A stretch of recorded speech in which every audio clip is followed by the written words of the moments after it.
ஏற்கனவே அரசால் முடிவு செய்யப்பட்டு இடங்களெல்லாம் தேர்வு செய்யப்பட்டு அதில் உறுப்பினர் இல்லை அனுமதி இல்லை இல்லை அனுமதி இல்லை.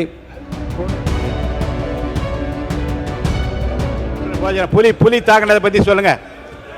புலி உங்க ஊர்ல எப்படி தாக்குது, அதனால் ஏற்பட்ட விளைவுகளை பற்றி விளக்கமா சொல்லுங்க. தாராளமாக நீங்க வெளியே சென்று குரல் கொடுக்கலாம். அவைக்குள்ளே நான் இதை அனுமதிக்க முடியாது.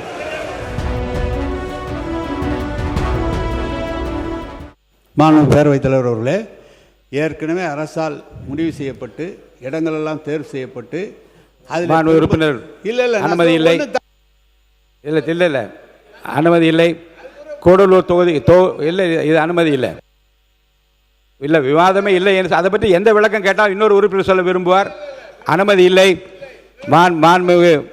மாண்பு உறுப்பினர் கூடலூர் தொகுதிக்குட்பட்ட பகுதியில் புலி தாக்கியது தொடர்பாக மாண்பு எதிர்க்கட்சி தலைவர் மற்றும் திரு தலவாய் சுந்தரம், மாண்பு உறுப்பினர் திரு கணேஷ்குமார், மாண்பு உறுப்பினர் டி ராமச்சந்திரன், மாண்பு உறுப்பினர் கா மாரிமுத்து, மாண்பு உறுப்பினர் போஜராஜன், மாண்பு உறுப்பினர் செல்லசுவாமி அவர்கள் இங்கே ஏற்கனவே 55 விதியின் கீழே அறிக்கை ஒன்று கொடுத்திருக்கிறார். மாண்பு உறுப்பினர் போஜராஜன் அவர்கள்.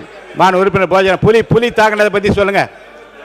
புலி உங்க ஊர்ல எப்படி தாக்குது, அதனால் ஏற்பட்ட விளைவுகளை பற்றி விளக்கமா சொல்லுங்க.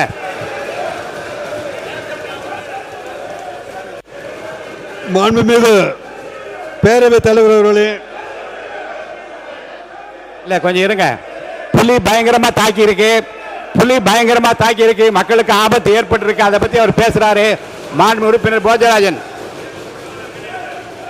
கடந்த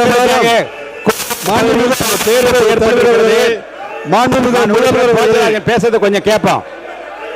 கடந்த வாரம் நீலகிரி மாவட்டத்தில் மாண்பு உறுப்பினர் போஜராஜன் பேசுங்க. கடந்த வாரம் நீலகிரி மாவட்டத்தில் கூடலூர் பகுதியிலே மாண்பு உறுப்பினர்களுக்கு விதியை படித்து விட்டேன். இந்த விதிப்படி தான் நடப்பேன், மாற்றம் கிடையாது. நீங்கள் எதிர்த்து குரல் கொடுப்பதாக இருந்தால் தாராளமாக நீங்கள் வெளியே சென்று குரல் கொடுக்கலாம். அவைக்குள்ளே நான் இதை அனுமதிக்க முடியாது. மாண்பு உறுப்பினர் போஜராஜன் பேசுறீங்களா?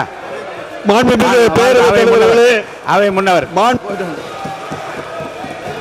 மாண்பு பேரவைத் தலைவர் அவர்களே, 110 விதியின் கீழ் உங்களுக்குள்ள ஒரு முடிவு எடுங்க. சீக்கிரமா உங்களுக்குள்ள ஒரு முடிவு எடுங்க. என்ன செய்யலாம் என்பதை பற்றி ஒரு முடிவு எடுத்து நீங்க அமைதியாக நான் நடத்துவதற்கு எனக்கு வழிவகை செய்யுங்க.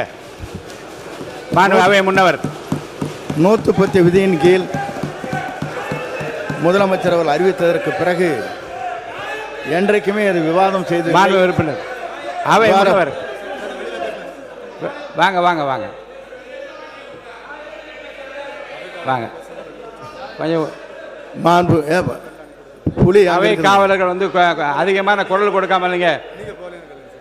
மாண்பு அமைதியா நீங்க வருங்க இருங்க. இல்லை, நீங்கள் அவை காவலர்கள் வந்து குரல் கொடுக்காம அவங்களை போக சொல்லுங்க.